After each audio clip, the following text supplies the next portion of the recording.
ইতিহাসে একটা ঘটনা পাওয়া যায়, আপনাদেরকে সংক্ষেপে বলে দিই। মুসা আলাইহিস সালাম আল্লাহর কাছে একবার বললেন, আল্লাহ পাক, আপনি কত সুন্দর করে আর কত যত্ন করে মানুষকে বানাইলেন। কে বলতেছে? মুসা। কারে বলতেছে?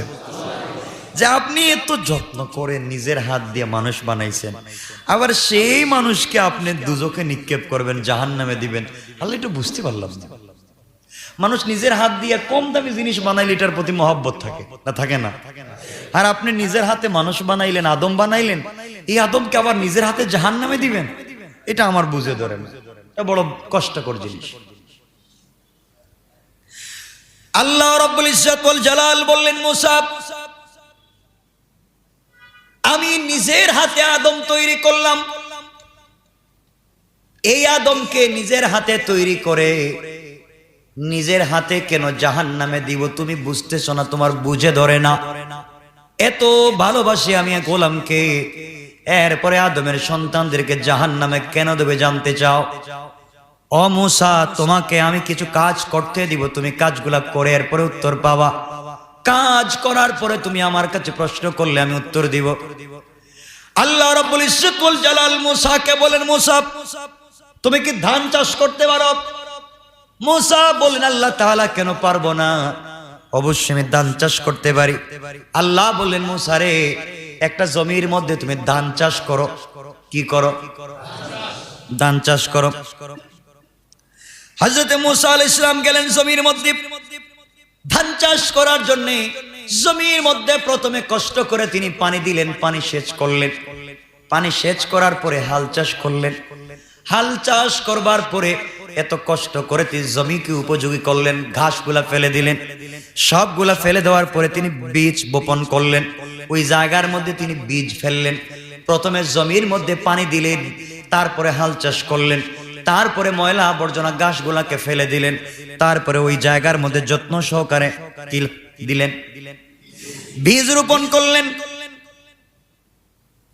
এরপরে যত্ন সহকারে জমির চারিদিকে তিনি বেড়া দিলেন, যেন কেউ তার হাঁস, মোরগ, গরু, ছাগল তার ধান ক্ষেতটাকে নষ্ট করতে না পারে।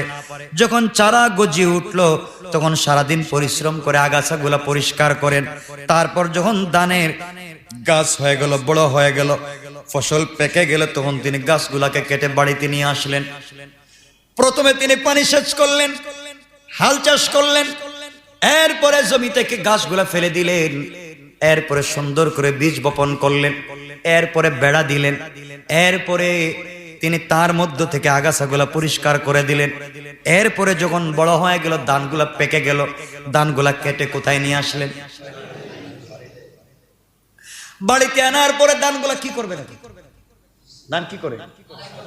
মাড়াই করে। মাড়াই করে না? ধানগুলা ভালো করে মাড়াই করলেন।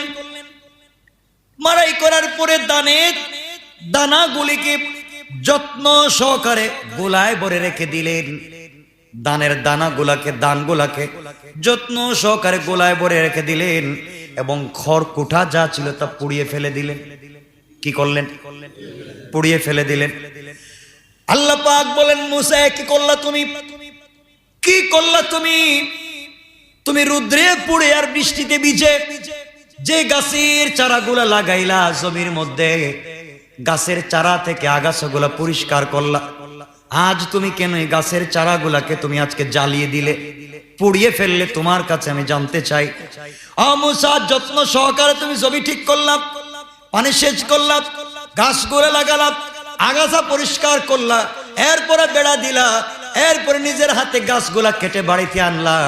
সব করার পরে এখন বলো, তুমি এগুলা কাটলে কেন? এগুলাকে জ্বালায় ফেলে দিলে কেন? এটা আমার কাছে আগে বলো, এরপরে তোমাকে উত্তরে দিব কেন পুড়িয়ে ফেললে। মুসা আলাইহিস সালাম জবাব দিলেন, আল্লাহ তাআলা, আমার উদ্দেশ্য তো ছিল দানের কি? দানের দানা।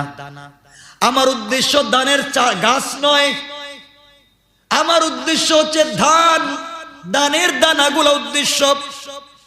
এজন্য ধানের চাষ করে যেগুলি রত্ন হয়েছে যত্ন করে সেগুলাকে গোলায় ভরে রেখে দিয়েছি, আর যেগুলো আবর্জনা হয়েছে সে আবর্জনা গুলাকে আমি জ্বালিয়ে ফেলে দিয়েছি।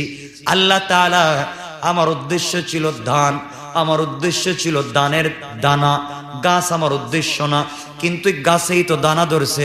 এখন দানা আমি যত্ন সহকারে গোলায় ভরে রেখে দিয়েছি, আর গাছগুলা এখন আবর্জনা, এই জন্য মাড়াইয়ের পরে আমি এগুলাকে জ্বালিয়ে ফেলে দিয়েছি।